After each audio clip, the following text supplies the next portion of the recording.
Testing 1, 2, 3. Testing 1, 2, 3. Okay, kids, can you hear my voice?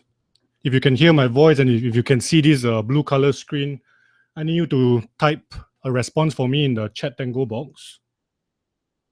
Most important thing is you can hear my voice clearly. Adjust your volume. Okay, adjust your volume. Okay, I'm going to exit this screen. We're going to see a bit of a crazy screen. But I'm trying to check your comments. I'm trying to look at your comments, see whether you can hear what I'm saying or not. Okay, let me type something here.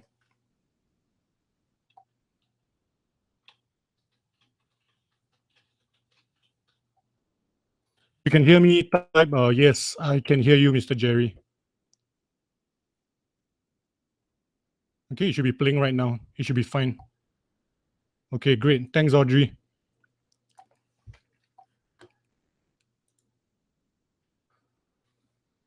So today's lesson will be how to use good expressions for your composition. I'll be sharing with you some tips to improve your composition. Okay, I'll be sharing with you some tips on how you can improve your composition. It's going to be quite easy. It's going to be quite fun, I hope. And it'll be quite a short lesson. Okay, but I just need you to take away, I just need you to learn one thing, and I can assure that your writing will improve. Okay, more or less improve, I hope. Okay. While we wait for more students to come online, feel free to introduce yourself in the red chat Tango box below. Let us know your name. Tell me what's your level. I don't think there are any P6s here. If there are any P6s here, please close this window and go and study for your math test tomorrow. Okay, over here should be P5 and below. Okay, and please no spamming in the box. Do not try to don't type any rude comments. Do not trash talk one another. I don't like to see any keyboard warriors. Okay, just because it's the internet and you're not looking at someone face to face, you must still be polite. Okay, if not, next time you'll be banned from all future lessons, or I just won't allow you to come back anymore. So no spamming. If you have any question, type it in the chat Tango box. I will try to reply you. But as I'm teaching the class right now, I can't really see what you're typing. So I will try to reply you after the class. If I don't reply you, okay, because I think I expect about more than 300 students to come online. If I don't reply you, just drop me an email or simply just message me or call me. Okay, Ken? And I need some help from you all. Okay, later on, there will be a few lost souls who will come in at around 8:10, 8:15, and then they'll be asking, how do I start the lesson and all that. If you see one of these lost souls, looking for help in the chat box, please tell them to refresh the page and fast forward the video. Okay, there's this slider bar on your video. You can fast forward it, you can rewind it. Okay, so I need your help to police the chat box. And if you see any lost souls, kindly tell them how to refresh and all that. Okay? So you can actually adjust your video quality settings. If you look at this gear icon, if you see this gear icon below your YouTube video screen, okay, you can actually click on it and you can adjust your video quality settings. Oh, by the way, you'll be hearing some clicking noises. That means every time someone types a comment, there will be some clicking noises. Okay, so don't comment unnecessarily. Okay, don't comment unnecessarily. Right now, just put up with the clicking noise. I have no idea how to shut off that clicking noise, but okay, just take it as a normal classroom. Kids are talking, okay? Except this time the kids are making all these click, click, click noises. Okay, you can adjust your video quality settings here, but do take note that if you increase the quality to, you set a very high quality, your streaming may be a bit slow.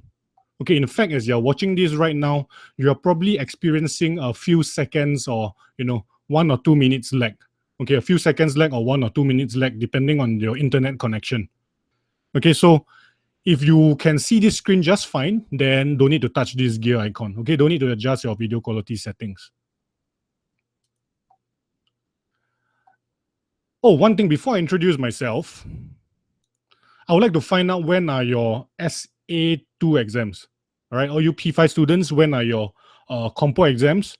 Type out your dates. I know some schools have already finished theirs. I don't know why is it so early, but I know most of you, your exams, your compo exams are taking place next week. Am I right? Okay, just type out your dates in the chat box. I will take a look at them later. I think most of you will be having your compo exams next week or the week after that. And the lucky ones, you'll be having your compo exams on 20th October. Whatever it is, don't worry. Okay, the big exam will take place next year. All your brothers and sisters, they just had their first paper today. You'll be like them next year. Okay, so I hope this lesson will help improve your marks a bit for your current exams. Although I think it's a bit too soon, but do think long term. Okay, P5 exams not that crucial. Okay, PSLE may be more important. Okay, parents, if you're listening to this, please don't kill me for what I've just said. Yes, I just said P5 exams not that crucial. Okay, but take this as a preparation for PSLE, which is probably your higher stakes, more important examination. So anyway, it's good that you are tuning in right now. The fact that you are here shows that you are interested in improving, or either that your parents have forced you to watch this video and listen to this boring old man talk. Okay, if you came here on your own, pat yourself on the back. If your parents force you to come and watch this video, pat your parents on the back. Okay, your parents chose the right person. Okay, so in case you don't know me, I think most of you all should know me by now. I'm Jerry, and I'm teaching this lesson because of three things. Okay, I'm tired of reading lousy compos. I'm tired of hearing bad advice being given to students about compo writing, and I'm tired of reading terrible compos written by my newer students. Okay, the new students that come into my center or join me for my online course. The first few compos they send me, I feel like crying when I read them. Okay, so I feel like it's my life calling to make sure that all you kids write awesome kick-ass essays. Okay, I just cannot stand bad writing, and even worse, I cannot stand seeing bad advice being given to you students. Okay, I see it in those parents forums. I see it on certain websites. I hear it from parents themselves teaching the wrong advice to students, and I see it, being shared around, spread around on Facebook. Whenever I see this bad advice, I feel like banging my head against the wall. So, I can't sleep at night until every single kid in Singapore can write properly. Okay, so that's my calling, and that's why I'm here, and I'm going to do it one word at a time, one sentence at a time, and one lesson at a time, and sooner, slowly but surely, you all will improve, okay, if you follow me long enough. So what do I actually do? For those of you who know me, I'm sorry you have to listen to all this. For those of you first time seeing me, I don't have a life. All I do is work. If I'm not teaching at IntelliCat Tuition School, then I'm teaching online. If I'm not teaching online, then I'm creating some materials. So basically, my life revolves around teaching English and compo writing. Now, I founded IntelliCat Tuition School with my partner Jimmy. He's the maths expert. I think he has a webinar next week. Okay, I can't remember what date he was telling me. I think it was Tuesday. Okay, he has a webinar next week. So please tune into it. So in IntelliCat Tuition School, we don't just teach PSLE. Although all the photos you see me with little kids, because little kids are cuter. When you all grow up to become teenagers, you all become kind of uncute and not very cute looking. So I don't really take photos with my upper secondary school kids or my secondary school kids, but at our center, a lot of our students are in a secondary school, and they will be taking O-levels this year. Okay, a lot of them has been with me from P5 all the way to P5 all the way to Sec 3. The latest batch is from P6 all the way to Sec 4. Okay, so we have tuition for English, Maths, and Science subjects for primary school all the way to secondary school. So if you need help, if you really need help, come and you stay near Hougang, please come down to my center. I'll be more than willing to help you.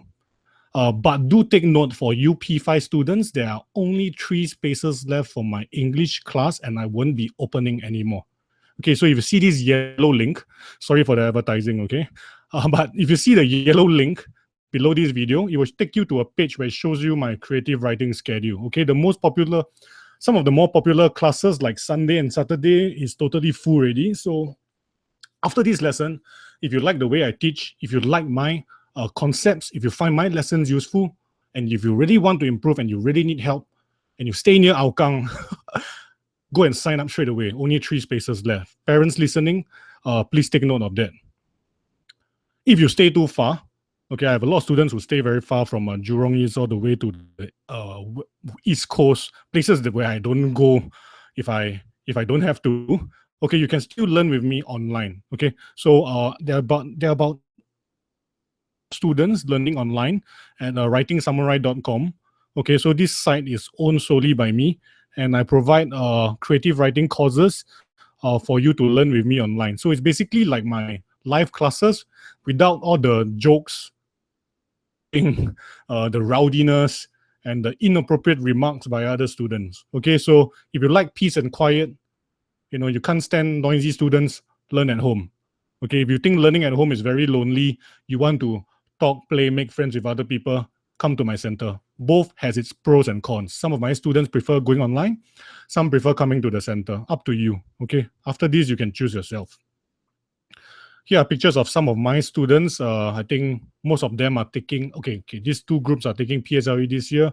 These are my P5 students that came from my camp. And then these are some of my old students. They are already about Sec 3 or Sec 4 by now. So as you can see, our classes are pretty rowdy. So parents, if you're thinking of sending your kids here, don't be shocked by the noise you hear coming from my classroom, because it's really quite noisy, okay? But the lessons are lively, and I dare say that everybody has fun over here. Okay, enough of me. What I really want you to take away from today's lesson is just one thing. Okay, you're not going to become a super awesome professional composition writer whose work will appear in model composition books from this one lesson. Okay, this is going to be a short lesson, but I want to change the way you think about writing, and I want to change this aspect of writing using good expressions. Okay, so after this lesson, you will learn how to use good expressions that will wow your teachers and your parents. Okay. But first, what are good expressions? All the time, I get phone calls, I meet parents, and they always ask me the same thing. Hey, Jerry, do you teach good expressions to the students? Do you teach them, good phrases? Do you give them a list of words to memorize so that they can apply to every compo? Okay, the answer is yes. I teach good expressions. Yes, I will teach them how to use it. I teach them how to apply it in the composition, but no, I strongly discourage students from memorizing one whole list of phrases. Okay, why? It's ineffective, and seriously, there's more to compo writing than just using good expressions. Okay, you can memorize all the good expressions in the world, but if you can't do proper sentence structure, you can't write proper sentence structures, you don't know how to vary your sentence structure, your sequences are all jumbled up, your plot has no link, no logic, you can still fail. Okay, your intro is boring, you don't build suspense, you're so easily soft, or you write out of topic. All the good expressions in the world won't get you good marks. Okay, but first, when you parents or you students talk about good expressions, what exactly are these expressions? Okay, basically, I just want you to remember 2 words. A good expression or a good phrase is one that gives the reader an accurate or vivid portrayal of the situation at hand. Remember these 2 words, accurate and vivid portrayal. Okay, accurate and vivid. If it complicates, the reading process, if it stirs up, confusing mental imagery, then no matter how good that phrase is, we shouldn't be using it. Okay, we shouldn't be using it. So if the phrase only serves one purpose, give a more accurate and vivid portrayal. Okay, sometimes when you are writing a certain scene and you realize that you can't really, use some simple words, to describe or convey your message across clearly, you may have to use an idiom, you may have to use a simile, you may have to use a metaphor to put across a better picture for the reader. Okay, in those cases, only then you use good phrases. Or if you find your writing too mundane, too boring, too stale, hardly exciting, then you can consider using good phrases. Okay, there are more good phrases, but for today's lesson, I only touch on 3. Okay, the 3 easiest ones. Okay, metaphors are not that easy. The 2 easy ones and 1 advanced one. How to use idioms, how to use similes, how to use metaphors. Okay, and what are they? Now, first one, idioms. Okay, your parent would might have probably bought you a vocabulary book and asked you to memorize these idioms. Okay, so this is the definition of an idiom taken from dictionary.com. An idiom is an expression of words whose meaning is not predictable from the usual meaning of its constituent elements. Sounds very chim, right? Okay, to keep it simple, basically, whatever words you see here are not the literal meaning of the word. For example, when I say, hey, this chicken rice cost me an arm and a leg, does this mean I chop off my arm and my leg and give it to the chicken rice seller in exchange for the chicken rice? No. Okay, cost an arm and a leg means it costs me a great deal of money. Okay, it's very expensive. So when I say the chicken rice cost me an arm and a leg, I say that I'm trying to say that the chicken rice is very expensive. Okay, so you cannot take the words for their face value. You cannot take the words literally. Okay, whatever weird words you see here, there's another meaning. Okay, so for example, when I tell someone, hey, Johnny, break a leg, am I cursing him? No, in fact, I'm doing the opposite. I'm telling Johnny, good luck. Okay, so you see how idioms are actually kind of weird to use. Okay, I tell you break a leg, and for someone who doesn't understand that, you'll be touching boot and saying choi choi choi. Don't tell me to break a leg, okay? Okay, but that's what idioms are. Okay, the expression has a totally different meaning from the words used. When I go up to someone and say, hey, can I give you a penny for your thoughts? I'm not going to take out 10 cents and pay it to him when he tells me what he thinks, okay? All right? It's just an expression like, hey, can you share with me what you're thinking of? And when I say that job was a piece of cake, it doesn't mean my job is to bake pieces of cake, okay? I'm just trying to say that the job was very easy, okay? Get it? So these are idioms, which you can use from time to time to make your compo more interesting, but there are some things you need to take note of when you're using idioms, okay? I will go into that later. Next one, pretty easy to use, similes. Okay, similes, pretty easy to use. I'm sure all of you have seen these similes before. Okay, it's basically a figure of speech where I compare two unlike things. Okay, I compare two unlike things together. Okay, for example, if a boy is running very fast, I say, hey, he's running as fast as lightning. Okay, they both possess the same quality of quickness and speed, very fast speed, but they are two very different things. One is a boy, one is lightning. Okay, so we use simile when we will use simile when we want to create mental imagery in the reader's head. Okay, so when I say the boy run as fast as lightning, what do you think of? Okay, what can you see in your mind? Type it out in the comments below. What do you think of? When I say, hey, Jack is as strong as an elephant, what do you think of? Okay, describe Jack for me in the comments. Describe Jack for me in the comments. If I say, this boy, he's snoring like a pig. He's eating like a pig. Describe the boy. What do you see in your mind? Okay, do you see a very fit boy? Do you see a very skinny boy? I don't think so, right? And when I say my heart is beating like a drum, is my heart beating fast or slow? Let me know in the comments below. Okay, let me know in the comments below. Anyway, just type some comments so I know I'm not talking to myself and that the 300 people that sign up for this are actually real human beings, real students, okay? So similes are the easiest to use.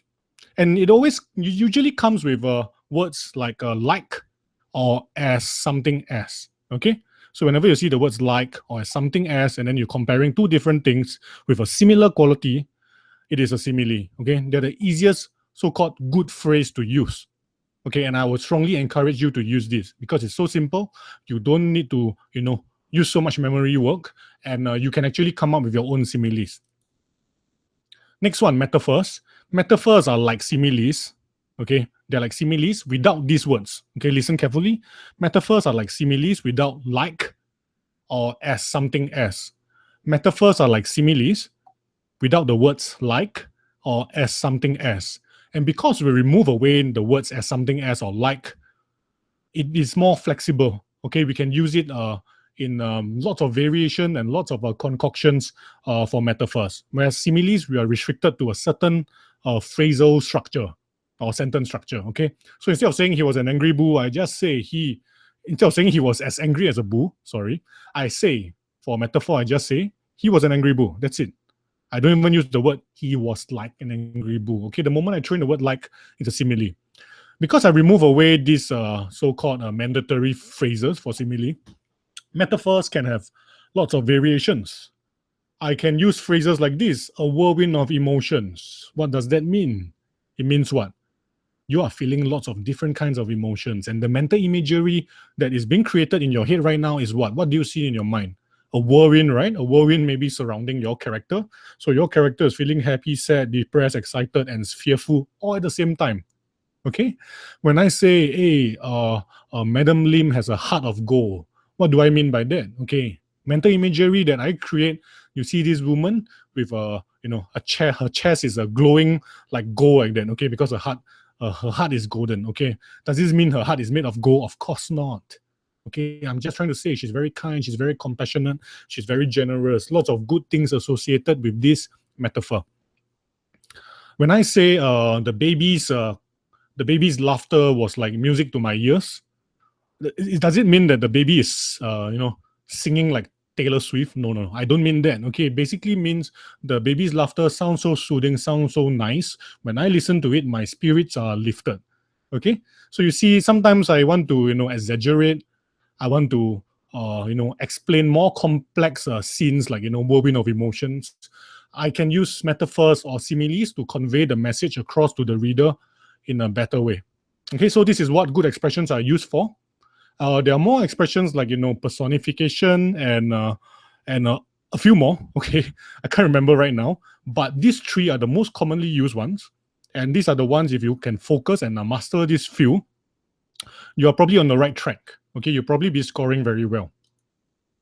But first, before I teach you how to use, one of the key points of this lesson is to get rid of all the misconceptions that you have probably learned out there. Okay, maybe from your parent, from a teacher, from a tutor. No offense to anybody, but here are some common misconceptions that you are probably hearing, and I feel it's my duty to get rid of that misconception. Misconception number one: compo writing is all about good expressions. Wrong. Okay, whenever I hear this phrase, whenever I hear parents come up to me and say, hey Jerry, why aren't you teaching enough good expressions? Do you know that compo writing is all about good expressions? This so and so kid write the whole compo full of good expressions and he or she scored high marks. Okay, it doesn't work that way. Compo writing is very complicated, it's pretty complex, there's lots of skills involved. In fact, compo writing is probably one of the biggest and most accurate tests of your English proficiency. Okay, other than oral and comprehension, compo writing probably tests you the most accurately on your English proficiency. Sorry, I got a stuttering problem. Please bear with me. Now, compo writing is not just about good expressions. Okay, there's still grammar involved. There's still sentence structure involved. If you know how to write a kick-ass and intro that can hook readers in, you probably score more marks. If you know how to add in additional complications, if you know how to show, not tell, if you know how to give detailed description, if you know how to write vivid description, if you know how to describe character, setting, object, if you know how to write short, choppy sentences to speed up the pace, if you know how to describe action, if you know how to write a proper reflection, if you know how to add in a twist to your story, if you know how to use power words, maybe you won't need to use good expressions. So compo writing is more than just good expressions. So get this out of your head. Okay, get this misconception out of your head. Studying all the vocabulary in the world can only help you so much. Okay, memorizing all your good expressions sometimes, as I'll show you later, may cause more harm than good. Okay, so compo writing is more than just good expressions. Next misconception: the more good expressions I use, the higher I score. Okay, wrong, totally wrong. There's such a thing as using too many good expressions. There's such a thing as overkill. Okay, I want you to keep this analogy in mind. Okay, you look at let's say a plate of laksa. Okay, you like to eat laksa. What if I say, hey, the more chili I put, the better it tastes? Okay, so I take all the hottest chilies in the world and dump it into the laksa. Okay, most normal human beings will have their tongues burned.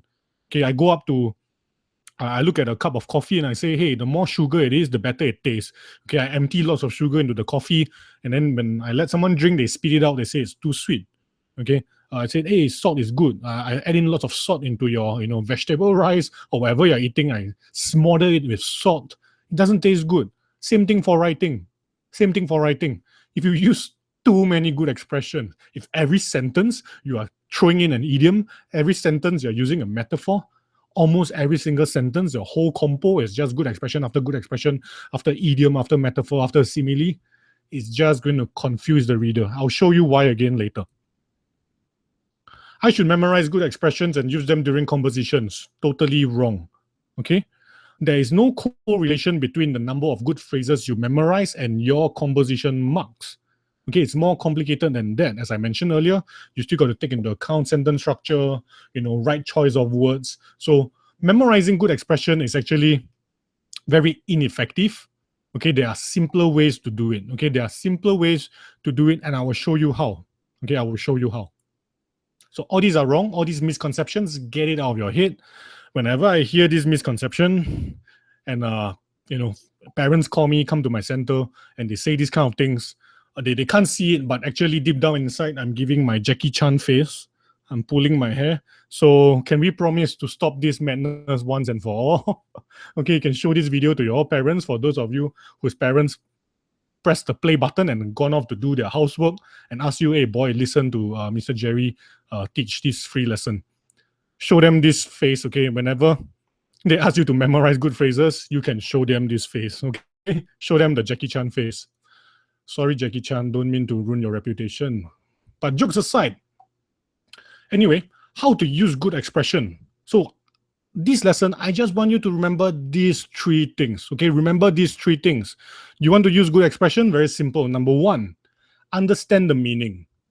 This may seem very common sense, but when I mark it 50 to 30 compos a day, when I receive so many compos, hundreds of compos per week, hundreds of assignments per week, I realize that lots of students don't actually understand the meaning of the good expressions they are using. Don't be lazy, okay? Open your internet browser, Google it, check the definition, okay? Understand the meaning of the phrase. All right? First step, understand the meaning of the phrase. It will only take you a few seconds, okay? Only a few seconds, and then, yeah, that's it. You will get the meaning. Sorry, let me do a quick double check. I'm going to exit a while. You might see some crazy screen. Okay, I think all of you are seeing, because I'm receiving some messages. Some people say they cannot see my webinar. I see it's playing right. Totally fine.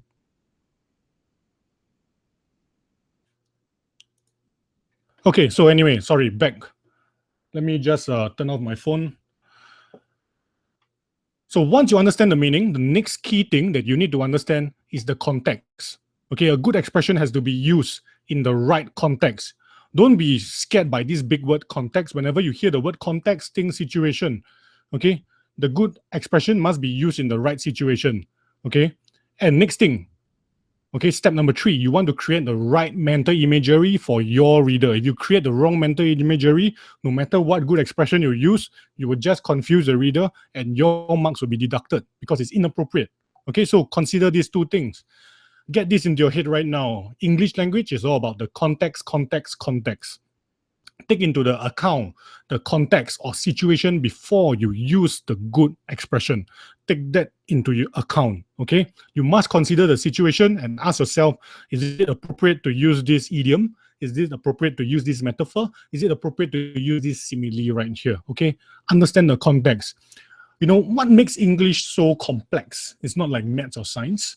What makes language, or English in this case, so complex is because every word is full of the subtle nuances that you must learn to appreciate. For example, when I say Jimmy and his friends, what do you think of?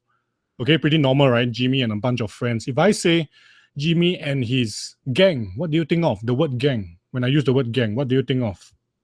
Okay, you think of something bad. Okay, maybe his friends are not very good friends. They exert some kind of bad influence on him when I say Jimmy and his gang. But when I say Jimmy and his buddies, what do you think of? Now I just changed the word to buddies. What do you think of? Okay, you think of a positive connotation. There are lots of positive things related to buddies. You may think of guys. You may think of army buddies, and the word buddies may make you conjure images that Jimmy's friends are mostly guys. Okay, you see how when I change the word from friends to gang to buddies, each one stirs up different mental imagery. And different words will suit the different contexts. If I want to say Jimmy is a very bad guy, hanging out with lots of bad friends, then I say Jimmy and his gang. Does it suit the context? Yes, it will suit the context. If let's say Jimmy is in the army, okay, he and his platoon mates have a very close bond, and I say Jimmy and his buddies, yes, the context is right. Okay, so likewise for good expressions and good phrases, you use them for different contexts, and you must use them in the right context. A lot of you are memorizing good phrases and using them in the wrong context. Okay, that's for sure. Once you get over that step number 2, step number 3, keep in mind what mental imagery are you creating in your readers' minds.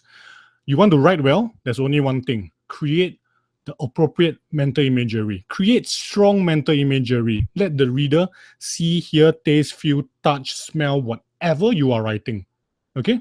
So once you are able to use good phrases to create the appropriate mental imagery, then you are on the right track. Create the wrong mental imagery, and we will just laugh at you, as you will see later. Okay? Now, let me show you some bad examples. Okay, and you all tell me in the comments below why it is a bad example, why it is wrong. Can? Okay? Bad example number 1, please do not ever say this at somebody's funeral. Okay, don't go to a funeral and say, I'm so sorry, I heard your grandpa is dead as a dodo now. Okay, don't say that. Why is this so-called good phrase wrong? Now it seems like a very silly phrase to use at the funeral. Why? When you think of dead as a dodo, what do you think of? You think of a dodo bird. A dodo bird is very funny looking. Okay, you're going to the context here is somebody's relative has passed away. It's a very sad situation, right? It's a very sad situation, and you go there and say, hey, I hear your akong is as dead as a dodo. Okay, you're going to get slapped. Do not say that. Okay, because why? As dead as a dodo sounds too casual. The dodo bird is a funny looking creature. Okay, the situation, the context is a sad context. You don't want to use a funny sounding animal to compare it with somebody's dead relative. The context is wrong. The mental imagery created is inappropriate. So if I want to use the phrase as dead as a dodo, I really like this phrase a lot. I want to use it. So how can I use it? Okay, we use it for more casual things. Okay, can I say something like, hey, in 5 years' time, the CD-ROM will be as dead as a dodo. Okay, I'm trying to say the CD-ROM will be phased out, will be extinct. Okay, long before you all were born, old people like me didn't have thumb drives. We use this thing called diskettes to save files. Okay, so if you want to create a PowerPoint presentation like this one, okay, we will bring 20 diskettes to school, and then we will upload the files one by one to the computer. Then we can make our presentation to class. Okay, so I can say, now we have thumb drives, and diskettes are as dead as dodos. We don't use them anymore. Okay, in those kind of contexts, yes, then I can use dead as dodo. Next one, don't laugh. I see some students sending me this. I actually saw a student write this in his composition. The robber threatened me while his eyes shone like diamonds. Wow, what just went on here? Whoa. Stop right there. What just went on over here? You're in danger. Okay, you're in danger. And the only thing you can look at is the robber's beautiful eyes that shone like diamond. What is happening now? Is your character falling in love with the robber? Okay, I don't get it. Okay, the context is wrong. Shone like diamonds is a simile. And maybe you want to use it to describe your future boyfriend or girlfriend. We are not going to use it on someone who's threatening you with a knife or a gun. Okay, context is inappropriate. Mental imagery is just plain weird. Okay, get it? These are bad examples. Next one. I sigh when I read this because I actually see students writing this. So they'll probably memorize a phrase like, hey, red color, as red as an apple. Yeah, I'm going to score some marks if I use this phrase. Yeah, I'm going to write it down. The menacing bully turned to me. His face was as red as an apple. What's wrong with this phrase? Tell me in the comments. What's wrong with this phrase? Nothing wrong. His face is red. But you know what's wrong? Suddenly, your menacing bully doesn't sound so menacing after all. He sounds like a cute, little, harmless apple. Okay? So if I want to describe this menacing bully, and I say he's very angry, I also don't want to use the word his face turned as red as beetroot. You're going to Google beetroot. Okay, later you're going to Google beetroot, and you tell me, how threatening does a beetroot look? Okay, if you look at the beetroot and you start screaming, okay, then there's something wrong with you. A beetroot is not frightening at all. Apples are not frightening at all. Okay, the color is correct. The meaning is correct. But I tell you, the context is wrong, the mental imagery is wrong, and this good phrase is wrong. Okay, I can describe the bully like a bull. Okay, he's angry like a bull. He looked like he's going to blow up like a volcano. Okay, I want something more fearsome and more menacing that puts my character into danger, not an apple. So no more, here are more bad examples. Don't laugh. There are more bad examples. I saw this from all my students. Okay, if some of you are my online students, please don't take offense if I use your sentences. Okay, just learn to laugh at your mistakes. Okay, I make fun of everybody. So one of my students actually wrote this. My cousin lay on the floor, bawling like an eagle. When I read that, I nearly tore my hair out. I can't, I don't even know what mental imagery this writer is trying to convey. Okay, an eagle is a majestic, fearsome, fearless-looking creature that's very brave. Associated with America. America's animal is the eagle. So it's a very fierce, very proud animal that soars very high. And then you say your cousin lay on the floor bawling like an eagle. I have no idea what mental imagery I'm getting. Okay. Next one. I nearly, I don't know how to respond when I saw this. He was rich, but he was rich like Bill Gates divided by 2. What mental imagery are you creating here? You got a picture of Bill Gates in your mind, and then you're dividing Bill Gates by 2. Okay, very weird. Okay, I know that student is trying to create his own simile. I applaud that effort. But to say someone divided by 2 makes me think of that Bill Gates being chopped into 2. Okay, and it doesn't really give me an idea. Okay, if you can give a physical number, how much money he has in the bank, that would be great. Okay, or how many property he owns, how many cars he drives, that would be great. Okay. This is an example of using too many good phrases. Okay, look at this. He strutted into the canteen like a peacock. He ordered his food and ate like a hungry wolf. He is such a pig. What's wrong here? Tell me in the comments. Tell me. While I take a sip of water, tell me. What's wrong with this last example over here? Strut into the canteen like a peacock, ordered his food, ate like a hungry wolf. He's such a pig. Excuse me while I drink some water.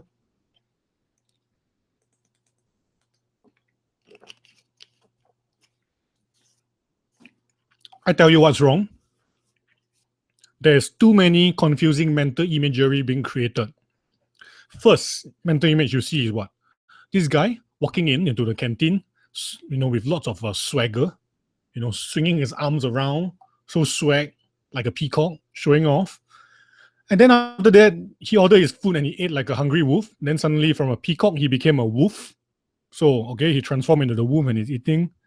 And then suddenly, while he was still eating, you describe him as a pig.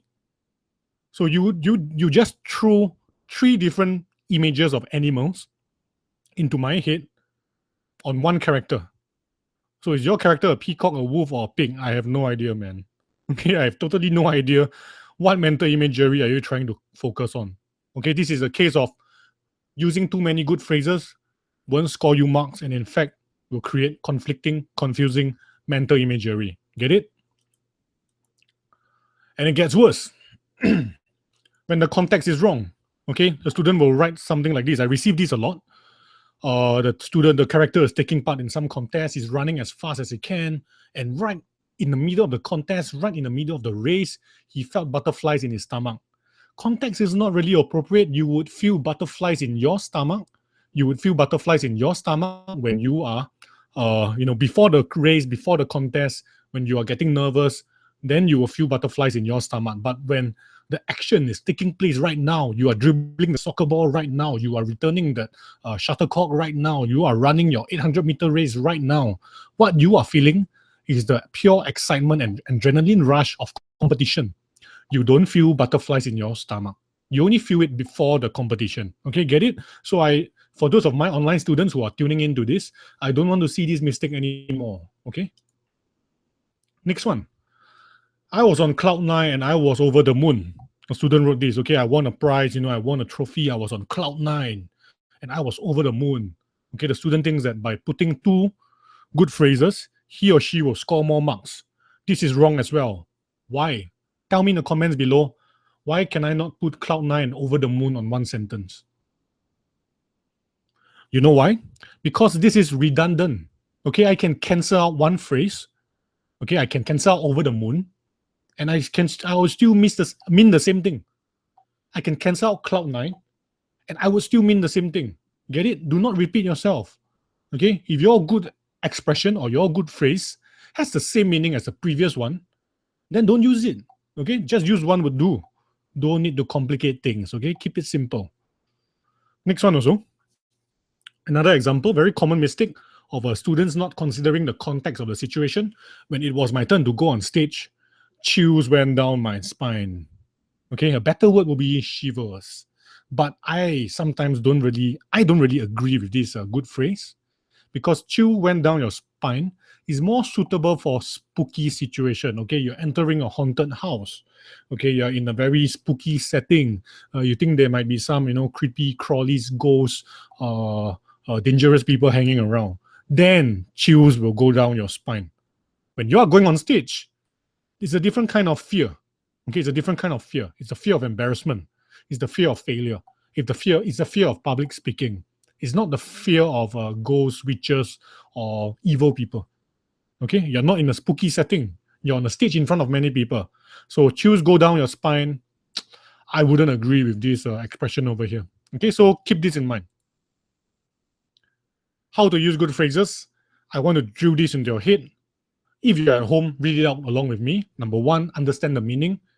Don't know the meaning? Check on Google. Check in your dictionary. It will only take you a few seconds. Don't be lazy. Understand the meaning. See how the word is used in the context. Okay, usually when they give you a meaning, okay, they will show you, some examples of how to use the word. Okay, make sure you use it in the right context and ask yourself, what mental imagery am I creating? Okay, what mental imagery am I creating? All right, sorry, before I go into the scene, let's talk about mental imagery again. I want to dwell a bit more on this point. Imagine this phrase. A lot of students like to use this idiom or metaphor. Okay, it's raining cats and dogs. All right, you all heard of that before? What does raining cats and dogs mean? It means it's raining very heavily, right? Okay, so let's say I want to describe a very spooky situation. I want to describe a very threatening situation, and then I say, the dark clouds gathered, and before long, it started raining cats and dogs. Do you feel scared? What's the mental imagery you see in your mind? Okay, type out in the comments. What do you see in your mind when I say it's raining cats and dogs? Yes, you get this very cartoonish image of cats and dogs barking and mewing as they fall down from the sky. Okay, all right. I know it doesn't mean that. It doesn't mean that. It doesn't literally mean that cats and dogs are falling from the sky. Okay, but just like did as a dodo, when I say it's raining cats and dogs, the reader can't help but imagine cats and dogs dropping from the sky, and this creates what kind of a feeling? What kind of mental imagery? Something funny, something casual. So if I want to create a spooky, scary atmosphere, I probably wouldn't want to say raining cats and dogs. But if I use this, the raindrops pelted down like bullets. The raindrops pelted down like bullets. Okay, I'm comparing raindrops to bullets. Does it feel more dangerous now? Does it feel more threatening now? Yes, it does. Okay, rather than cats and dogs dropping from the sky. Okay, this is what I mean by considering the context and imagery. Now that I've shown you some bad examples, let's do some simple exercise. Okay, let's do some simple exercise. All you need to do is type in the chat box below. Okay, all you need to do is type in the chat box below. I will give you two scenes, and the theme is theft. Okay, a boy, his friends dare my character to steal a handbag that's on the table, and my character is going to do it. Okay, my character is going to steal the handbag from the table, and I will show you two scenes in this story. A scene that is so-called building suspense, and another scene that is more action-packed and more climatic. Okay, and I'll show you how to tweak, how some simple tweaks using good expressions will change, the feeling and the mental imagery you get in your composition, and make your paragraph or your sentences more interesting. Okay, so let's look at this paragraph. Succumbing to peer pressure, Danny decided to do it. He walked quietly toward the table where the handbag was placed. Although his actions were cool and steady, deep down inside, his heart was pounding fast. Cold sweat broke out on his forehead. He could not believe this was happening. He looked left, then right, and in one swift motion, he swiped the handbag off the table. Now look at the words in red. these are two circumstances, these are two occurrences where I could use a simple so-called good phrase to create mental imagery and make my sentences more interesting. Okay? While I take another sip of water, type down what words or what phrases can you use to replace these words in red. Walk quietly and fast. Type it in the comments below.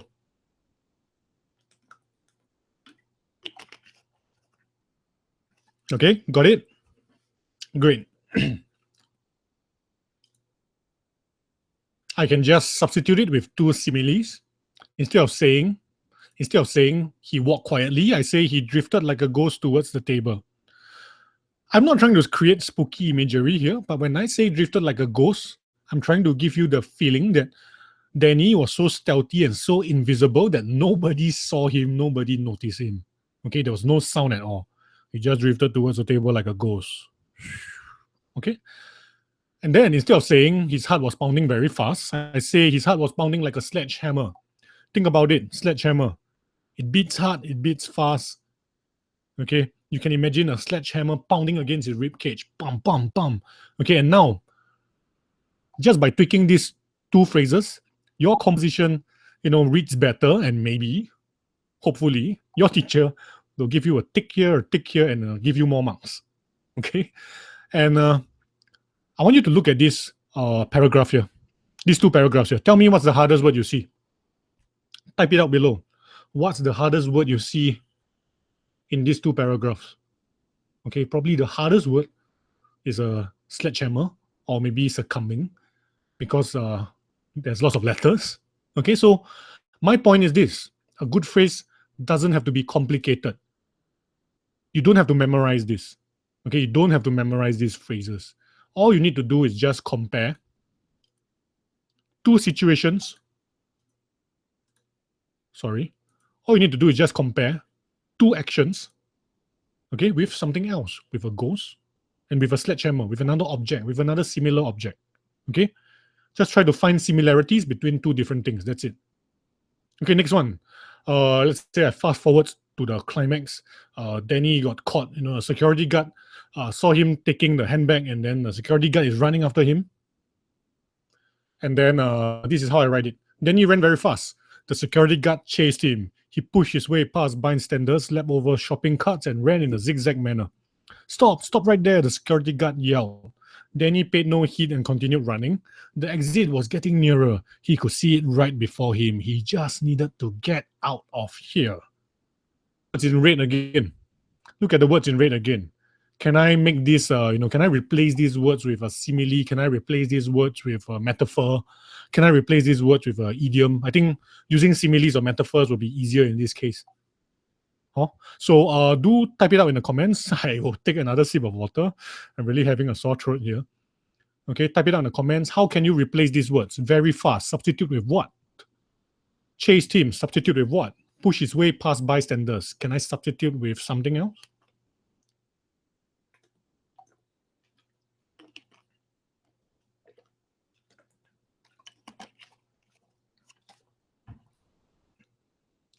Okay, good. I will look at your comments later, by the way. So you can put in a simple simile like this. Danny ran as fast as the wind. Suddenly now you got the mental imagery of, when he runs, it's so fast, you can feel the wind blowing. Okay, you run past you, woof, you can feel the air move past you. Okay. The security guard was hot on his heels. Okay, it makes your sentence more interesting. This is an idiom that you can use. Hot on his heels. He's chasing after you, just behind you.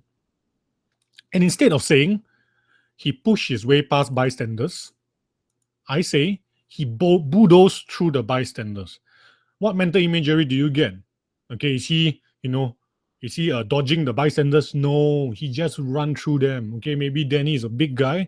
He run through the crowd, little kids fly away, old ladies roll down the stairs. He's just pushing everybody away like a rugby player. Okay, you see what I just did there? I just came up with a simile on the spot. Okay, he pushed his way through the crowd and people flew out like, he was a rugby player. That's it. Okay, coming up with good phrases, you don't have to memorize it. Usually, those that you come up with on the spot those that came out naturally are the best phrases to use. Okay, he bulldozed through the bystanders. You all should know what's a bulldozer, right? The thing they use to flatten the road. Yeah, so these phrases used in this context will make your compo more interesting. And now look at these paragraphs here. Tell me what are the hardest words you can find. What are the hardest words you can find? Maybe to me, the hardest word is bulldoze, because people seldom think of using this word in this context. Okay, but other than that, this is very simple writing. Okay, kids, look at this. This is simple writing, but yet you can create vivid mental imagery with simple writing. That's what I want to put across to you in this lesson. Simple phrases, simple writing. Now, how were the good expressions effective? First, they were simple, so you don't need to spend so much time memorizing the spelling, memorizing long phrases. They were applied with the right meaning and in the right context. Okay, I consider the context, I understand the meaning, and then I apply it per mental imagery. Okay, I want you to see the sequence. I want you to see Danny pushing past people, pushing away people. I want you to feel Danny running past you like a wind. I'm creating proper mental imagery. Okay, and I do not overuse a good phrase. Okay, I do not throw in 50 good phrases into 2 paragraphs. Okay, I just use a few. Okay, in fact, the first example, I only use 2 good phrases. I don't want to overuse it. Remember the analogy about putting pepper or chili or salt onto your food? Just a bit will do. You don't want to put too much. Okay, but wait, there's more to. If you think the previous few writing were pretty fluent and pretty fluid, you can see the sequence happening before you. Understand that there's more than just good phrases there. Okay, there's proper grammar. I made use of a lot of sentence structure variation to speed up the pace and slow down the pace and to deliver impact. So for those students who have been studying who's been on my creative writing masterclass or attending lessons at my center, you should be able to pick out how I make use of sentence structure variation for effect. Don't worry, I'll send you the notes later so you can examine the sentences again. Okay, there are well-connected sequences and ideas, proper paragraphing, dialogue, and more. So there's more than just using good phrases for good writing. Okay, so good compositions consist of more things than just good phrases. Now, let me give you one more example of describing a good phrase. Some of my online students may find this picture very familiar, but I'm struggling to find someone who actually, do very, very well for this assignment. Okay, describing a noisy classroom. Okay, so here's a bonus tip. You want to make your compo more interesting, okay, for your exams, try this. Consider a different perspective. Consider the perspective of a teacher. Okay, most of the time, you students are always writing from the perspective of students. Consider taking on different perspectives. So in this case, I will consider the perspective of a teacher entering a classroom. Okay, so here's a descriptive paragraph I use to describe the classroom. It can be a very generic, this excerpt is very generic. Maybe I can use it for the intro. Maybe I can use it in the middle of the composition. Okay, maybe I will use it in the ending. Okay, look at this. Mrs. Lim wondered why she took up teaching as she stared at the unruly class before her. This is a circus, she thought. Boys laughed and clowned around. Girls chattered away like monkeys. Students plodded around like elephants. These children were the wildest of the lot. At that moment, her mind was made up. I am done with this lion taming. I quit. Okay, look at these words in black here. Okay, look at these underlined words. Okay, what mental imagery am I creating? Okay, ask yourself, type out in the comments below, what mental imagery am I creating for this classroom? Okay, I'm creating the mental imagery of a unruly circus, okay, a very noisy circus, okay, this class is in chaos. It's like a circus. Okay, I use words like clown around. So you get mental images of, clowning, doing stupid acts. I compared people chatting to monkeys. And you can, imagine the sounds of monkey chatter. Students walk around the classroom, okay, and by right, students are not supposed to be walking around the classroom, but in this case, they plodded around, pop, pop, pop, like elephants, okay, loud footsteps. Okay, and I use the word, I describe them, they were the wildest of the lot. Wow like what? Wow like wild animals. And the teacher don't say, I quit this job. Okay, the teacher say, I'm done with this lion taming. Okay, this is another metaphor. She's like a circus performer trying to tame lions. Okay, and the children are just wild animals running around, and she's trying to crack her whip and tame them. If you want to flood the reader with good phrases or metaphors and similes, make sure they are consistent. Okay, I don't describe circus and then I describe like a zoo. Okay, I don't describe circus and then I describe they're like a unruly mob, like a riot on the streets. If I want to create the mental imagery of circus, all the words that I use here must be associated with circus or circus animals. You get it? Okay? You must keep your mental imagery consistent for your excerpt, for your paragraph, for the scene. Okay? You cannot just memorize good expressions and just throw them in randomly. Okay? So that was more of a advanced, so-called advanced writing for you. So use consistent mental imagery. And I want to nag at you one more time. Okay, this lesson, I know it's a pretty short lesson, but I hope you just take away this point. Okay, before you use a good phrase, understand the meaning. Your parents give you a vocabulary book, model composition book, you downloaded 80 awesome phrases. Don't just use it blindly. Step number 1. Step number 2, consider the right context. Consider the situation. If it's a sad situation, we are going to use sad sounding phrases. If you want to create, if you want to talk about a noisy situation, we would want to use, noisy sounding words. Consider the context. Okay, we want to make your character sound very threatening, very scary. We want to use scary and, frightening and threatening descriptions. We don't want to compare him with cute things like a beetroot or an apple or any other fruit. Okay? We want to create the right mental imagery. Don't just write for yourself. The key to good writing is writing for your reader. Get that into your head. The key to good writing is writing for your reader to enjoy. We want to create the right mental imagery for your reader. And to make things simple, as you can see in the examples earlier, writing can be simple. Try to be original. Try to create your own phrases. Okay, you don't have to memorize it. Okay, just now as I was teaching you, I just incidentally thought of, pushing people around, pushing people away like a rugby player. You can use that too. Okay, you are using similes and metaphors in your everyday life. You don't know it yet, but students in my center who talk to me, who tell me how their day went, they will notice that they don't notice that they are using lots of similes and metaphors until I point it out to them. I said, take that, implement it into your writing. Advanced tip: create consistent imagery. Okay, if I want to create a mental imagery of a circus, I create the mental imagery of the circus. I follow through. All the words must be linked to a circus. If I want to create mental imagery of a river flowing into the sea, it must be related to a river or a sea or anything to do with water. And last thing I need you to take note, for those new students who haven't followed me or first time listening to my online lesson, parents who are listening to this, understand this. There's more to compo writing than just memorizing good expressions.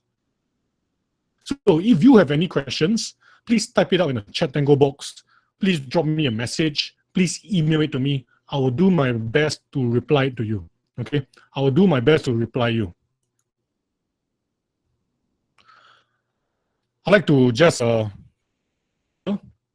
if you really need help, okay, if you think my lesson was useful, and you really think that your child needs help with creative writing, just listening to this, if you really think you need help with your writing and if you really want to improve, and you stay near Hougang or you don't mind traveling down, if you're one of those people who stay very far and don't mind traveling down, come to my center, sign up for my classes. Okay, we just have spaces. After 1 year, we finally have spaces because the P6 students, okay, have left the class. Okay, they are all moving on to Sec 1. They're all taking their PSLE exams. We have spaces, but I can tell you, I don't expect any spaces to be left in January. In fact, for the more popular classes, I think they'll be full by the mid of October.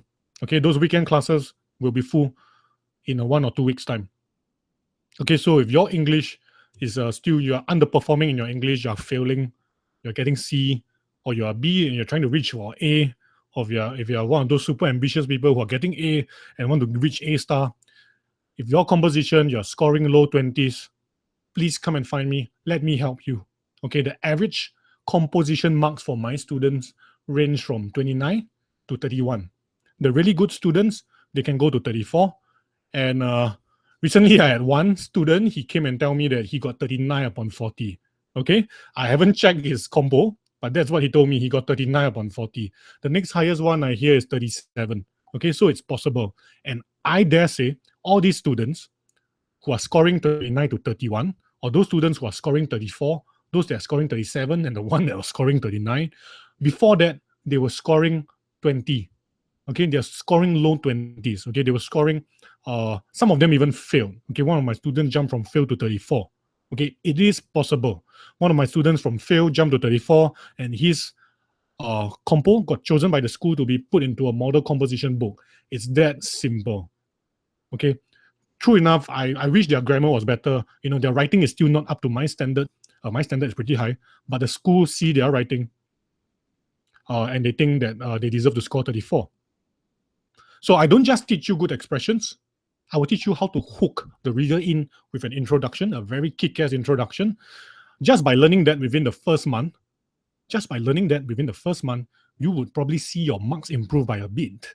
Okay, and for those of you really hopeless cases, you might even see your marks jump really high. Okay, I'm not kidding you. Just by teaching you how to write proper intro, suddenly everything changes. Okay, once you see the improvement, you'll be more excited. And then I will start teaching you more advanced stuff. I'll teach you how to build suspense.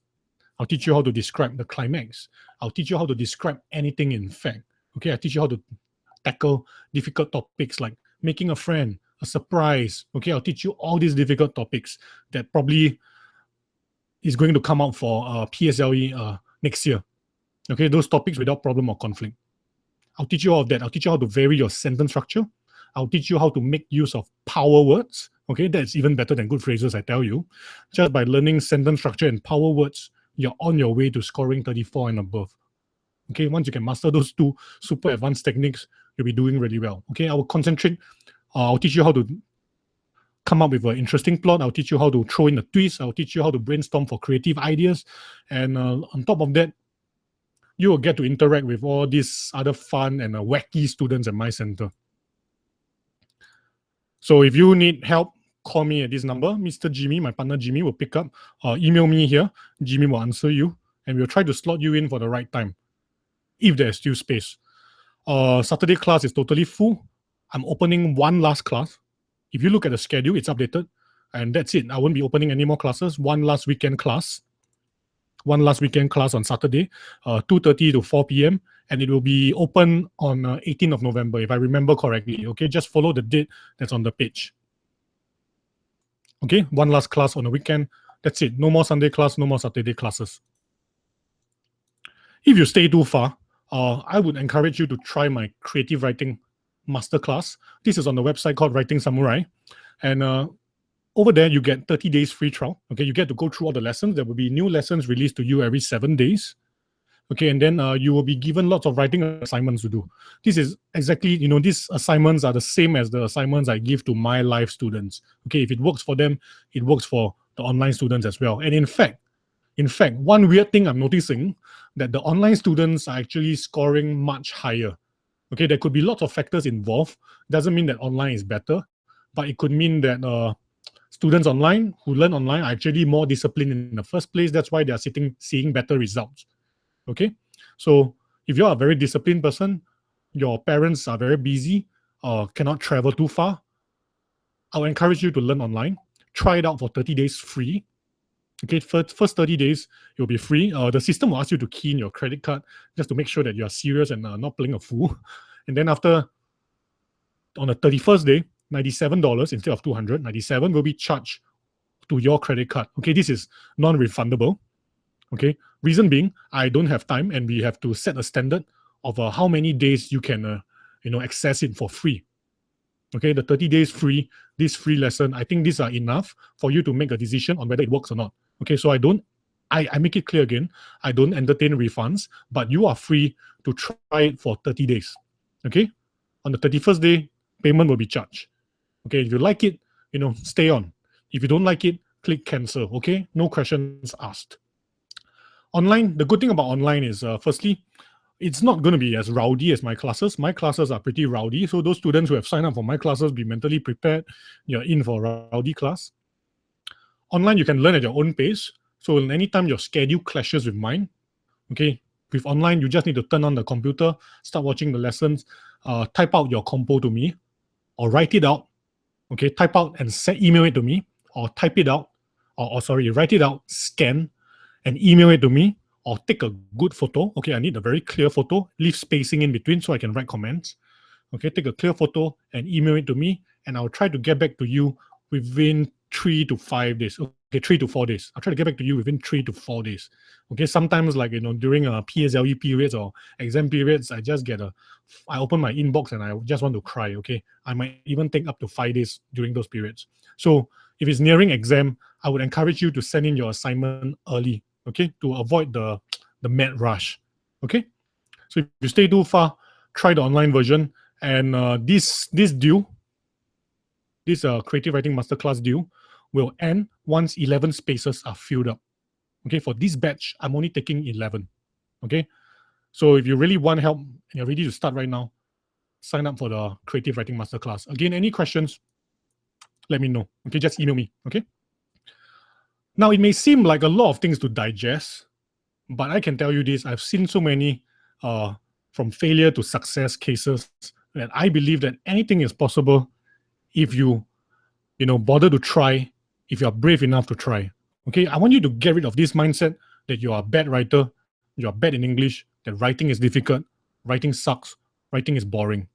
Okay, anything is possible if you've got enough nerve. This year, I had the privilege to teach so many smart, intelligent, and hardworking students, and I feel so much pleasure when I see them from fail, jump to high 20s, from low 20s, jump to 30s. Anything is possible. And when I see students from fail jump to 34, I know for sure anything is possible if you've got enough nerve. Okay, and this is not said by me, this is said by J.K. Rowling, famous author for Harry Potter. So I strongly encourage you to go read her books as well. Okay, so that's it for me. I hope you enjoyed my classes. If you missed it, don't worry. I will leave this recording up to you in a link. And as for all these notes, I will send it to you as well, either later tonight or tomorrow. Okay? So with that, thank you for your time. I hope you learn one thing. It may seem like a small thing, but I can assure you it will change the way you write. Okay? Thank you and good night.